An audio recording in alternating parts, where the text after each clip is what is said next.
unakuja pahala, unakuja kuswali salatul haja, unasali sala ya maombi, sala nyepesi, lakini ni sala ina maajabu kweli kweli. Allahu akbar, bismillahir rahmanir rahim, alhamdulillahi rabbil alamin, waladdallin, amin. Sura iliyopendekezwa, qul ya ayyuhal kafirun la a'budu ma ta'budun lakum dinukum waliya din. Hii ni sura ambayo makafiri walitaka tushirikiane kuabudu. Kwa hiyo ina uhalisia wa jambo zito kwamba sasa we Mungu wako unaimwabudu ni huyu, we una dini yako ni hii, lazima Allah akupe hapa. Rakaa ya kwanza. Rakaa ya pili, kwa sababu hapa ibada inacheza na tauhidi, sio kwamba hivi vitu vimewekwa ovyo ovyo tu. Labda sijui ni kuelewesheni vipi ili mpate kunielewa ndugu zangu. Yani kwa mfano ukisikia mtu ametunga kitabu, mtu ametunga kitabu, sio kwamba anaweka hovyo hovyo huu mpangilio. Na Qur'ani vile ilivyopangiliwa sio vile ilivyoshuka. Sura ya mwanzo ni Iqra, na sura ya mwisho idha jaa nasrullah, suratul Nasr, kushuka ndani ya Qur'an, lakini zote unazikuta katika juzuu ya Amma. Ina maana ule mtiririko na ule mpangilio unatokamana, labda nikueleweshe katika njia hii utanielewa. Mfano tukija katika Bulughul Marami, siku nyingi tena sio nitapakumbuka haya. Kuna hadithi mfano inasema hivi, Mtume amekataza an taghtasila ar-rajul bifadli al-mar'a, kuoga mwanaume mabaki ya maji ya mke wake. Na maji ya mke amekatazwa kuoga mabaki ya maji ya mwanaume, waliyaktarifa jamia, waoge pamoja. Nini maana yake sasa hadithi hii? Lakini hadithi iliyokuja chini, kana Rasulullah yaktasil bifadli Maimuna, Mtume alikuwa akioga mabaki ya maji ya Maimuna, yani Maimuna radhiallahu ta'ala anha katika wake zake Mtume. Sasa hapa mimi nikibakishiwa maji ya mke wangu nimekataliwa, huku ameoga pamoja, mbona kuna tanakudha hapa, mbona kimeumana? Sasa tunafanyaje? Sasa hawa manihiririyu ashabu sunani, wakusanyaji wa zile hadithi, wameziweka kimpangilio. Ina maana hii hadithi kama tutasema ni mansukhu, nasikhi wake ni ya chini. Lakini ukija katika mambo ya istilahati, hii hadithi maana yake haijakataza mutlaq watu kuoga na mke wake, lakini wanakusudia maana yake kwamba ina maana kama utabikishiwa maji yasiwe machafu, yawe masafi, kutilia nguvu kwamba inafaa kuoga maji ya mabaki ya mke wako. Ni hadithi ya chini kwamba Mtume, hii hadithi marufuu imerufaishwa kwake kama alikuwa akioga ya mke wake. Kwa hiyo ile haijapingana na hii. Unaona ule mtiririko. Basi ukiingia hata ndani ya kitabu mashafu, mfano inna atainaka al-kauthara, au ukija idha jaa, ukitoka idha jaa inakuja sura fulani. Sasa unakuta msikiti wa Maka ule mathalan, lilafi Quraish ilafihim rihlata ash-shita'i was-sayf, huu msikiti wa Maka kwa aya hii inamaanisha watu hawa wa Maka, hawa watu wa Maka hawa, watu walikuwa wakiporwa zamani, wakiuawa, wakifanywa hivi na vile, kasoro watu wa Maka peke yao waliheshimiwa kwa sababu walikuwa wakionekana ni watu wanaolinda nyumba ya Ibrahim. Kwa hiyo wao walikuwa hawaporwi vitu vyao. Sasa kwa ule utukufu wa msikiti wa Maka, aya zilizofuatia mbele zinazidi kuendeleza utukufu wa Maka uheshimiwe. Yani wamepanga katika sura na mfumo wa namna kama hiyo. Sasa tulikuwa tumetoka wapi? Mbona sana sahau tena?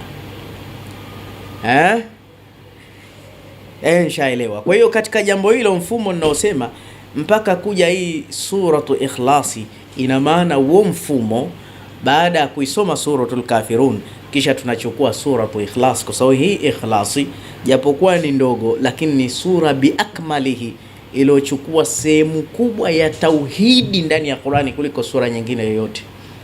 Ndio maana Mtume akasema, hebu ujitibieni kwa vitu viwili ambavyo Allah kajisifia mwenyewe, suratu Ikhlas na suratul Fatiha.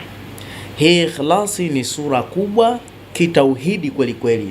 Ndio maana ukisoma mara 3 ni sawa umeusoma msahafu mzima. Kwa hiyo rakaa yako ya pili baada ya suratul Fatiha unasoma suratu Ikhlas, kul huwallahu ahad Allahu samad. Imependekezwa hivyo swala hii ya maombi. Kisha unatoa salamu.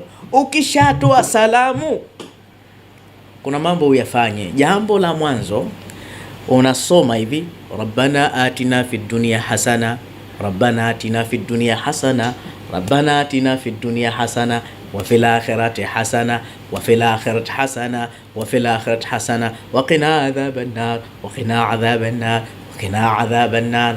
Hii dua yenyewe imechaguliwa hapo, alafu mambo nimehesabu kama hamjui. Na mambo mengi ya kheri yanaenda kwa witiri. Pia kuna siri yake ndani. Sina muda kuichambua kwa nini imekuja mara 3. Lakini hii dua iliyosomwa ni dua ambayo Mtume alikuwa anapenda kuiomba sana, Rabbana atina fid dunya hasana fil akhirati hasana wa qina adhaban nar. Yani Mtume alikuwa akiomba dua nyingi, tukiingia kwa riadha tumeziona, lakini hii Mtume ndo alikuwa akizidisha kuiomba sana dua hii. Mtu mmoja alienda Maka kuhija akasikia Rabbana atina, sio ndio kina Sudaisi wanaomba, alishika kichwa, alishangaa, eti nimeenda Maka nzima wanaomba Rabbana atina fil dunya hasana. Ajua labda kuna dua za kimaka fulani hivi special, ndio hizo. Unajua kuna kusoma dua na kuomba dua. Watu wengi wanasoma dua tu. Uarabu mwingi, hebu tupite vile walivyopita. Wana hekima katika uumbaji waja wema, hasata Mtume, na hii ndio dua maathura. Si ulishatoa salamu, si ushaomba hii dua, sasa unasujudu tena. Sawa unasujudu tena. Huku kusujudu tena huku, tuliona hata baadhi ya as-sahaba kitu chake kimepotea, kimeonekana, asema fakharatu sajida, moja kwa moja alikuwa akishuka kusujudu. Kusujudu ni ishara ya shukurani, lakini ile sijida, kitendo cha kusujudu, ndio maana kumsujudia mtu, kumsalimia mtu afu kahenge hivi, hiyo inhina yenyewe inahesabika katika kusujudu makosa.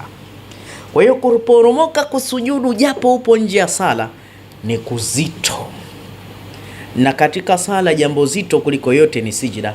Ndio maana huku kwa Maryam wasema ya Maryam usjudi warka'i ma'a raki'in.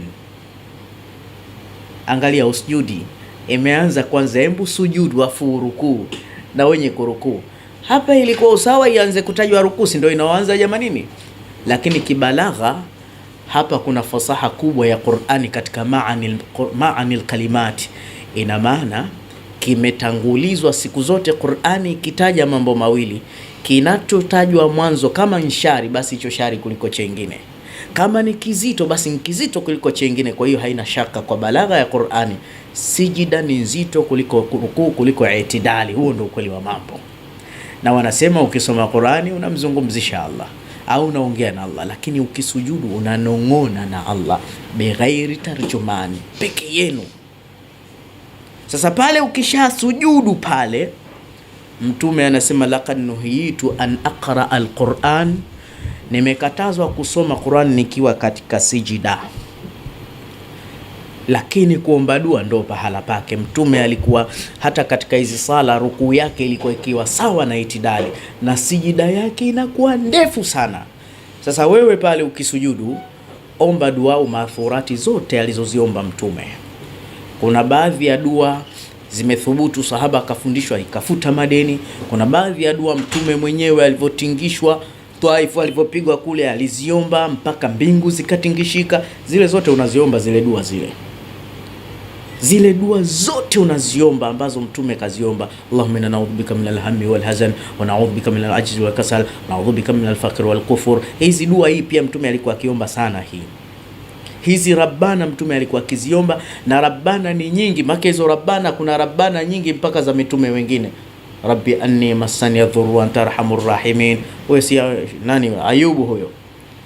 Rabbi la tadhanni fardan wa anta khairul warithin. Huyo ni nani huyo? Zakaria. Rabbi bima anzalta ilayya min khairin fakir. Musa huyo. Rabbi anni maghlubun fantasir. Nani huyo? Nuhu huyo. Rabbi anni askantu min dhurriyyati biwadin. Huyo ni Ibrahimu huyo. Na Mtume pia naye kasema. Sasa fuatisha haya maneno ya mitume kwanza. La ilaha illa anta subhanaka inni kuntu minadh-dhalimin. Yunus huyo. unazitaja katika sijida namna kama hii. Halafu ukishamaliza unatumia dua za wanachuoni. Wanachuoni wameandika madua mazuri. Allahumma fa in kana la yarjuka illa muhsinun, ikiwa hawaji mbio kwako kutarajia kheri ila wacha Mungu, faman dha alladhi yarhamul mujrimu, mwenye madhambi kama mimi ni mkimbilie nani? Atadharrau ilaika fala taruddanni khaibatain, unakuomba usinirudishe mikono mitupu. Yani wana madua wameyatengeneza. Tumia dua za wanachuoni, afu ghaira maathura, omba zile zako bil arabia, kwa ulimi wako. Sasa pale muombe Mwenyezi Mungu, tengeneza maneno ya hisia. Upo kwenye sijida pale, lia. Hii kulia ina athari moja kubwa. Mwenyezi Mungu Subhanahu wa Ta'ala umesema tukuombe, fungua milango ya mbingu, maombi hivi sasa yanakuja. Hatumuombi Ibilisi kusawie ni adui yako, na kuomba wewe Mola wanyonge na wadhaifu. Ya Rabbi, usiponijibu mimi ni muombe nani? Kama nimetenda madhambi, basi na imani msamaha wako ni mpana kuliko madhambi niliyoyatenda, ya Rahman Rahimin. Ya Rabbi, kama umenikasirikia, na imani rehema yako ni mpana, rehema yako imeshinda hasira yako, na kuomba ya Rabbi unipokee. Mwenyezi Mungu ukimlilia ile kisawasawa, alafu anza kuomba yale yako ukiwa katika sijida, kwa sababu haumo ndani ya sala. Asema inna hadhihi sala la tuslahu anil kalami nnas innaha bitasbihi wa tahlili wa takbiri. Hii swala haijengwi na maneno ya watu bwana. Asema masawa, zamani tulikuwa tukiongea ndani ya swala, mtu una swala afanambia bwana vipi baadaye, ikaja yaqumu lillahi qanitin nuhina anil kalami umirna bisukuti. Aya hii ilivyokuja kwamba tumekatazwa kusema. Sasa hapa hatupo ndani ya sala, sema maneno yako sasa unayoyaomba. Sasa wote Kiarabu cha tushinda, na wewe watakaomba embe huwezi, liombe kwa sababu uko nje ya sala. Kisha ukishamaliza pale, ninachokuhusia kama nguvu unayo, kachinje mnyama.